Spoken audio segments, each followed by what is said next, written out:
আমাদের 92 ভাগ মুসলিম দেশ, ঠিক আছে। এই দেশে আমি মনে করেছিলাম সামনে নির্বাচন মনে হয় ইসলামী দলগুলো এগিয়ে যাবে, কিন্তু যেভাবে দেখতেছি তাদের ভিতরে দলাদলি এবং একজন আরেকজনের বিষয়ে বিভিন্ন ফতোয়া, বিভিন্ন বক্তব্য, বিভিন্ন সভা সেমিনার সমাবেশে, ঠিক আছে, কিভাবে ইসলামী দল এগিয়ে যাবে।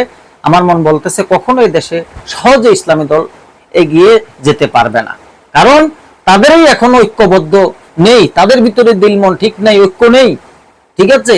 কিভাবে যাবে?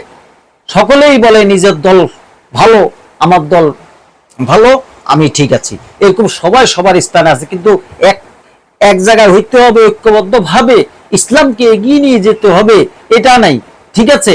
এই যে হিংসা, অহংকার, বিভিন্ন রকম ফতোয়া, কিভাবে ইসলাম এগিয়ে যাবে ভাই? এজন্য এক প্ল্যাটফর্মে আসতে হবে, এক প্ল্যাটফর্মে এসে তারপর নির্বাচন করলে মানুষ গ্রহণযোগ্য করে।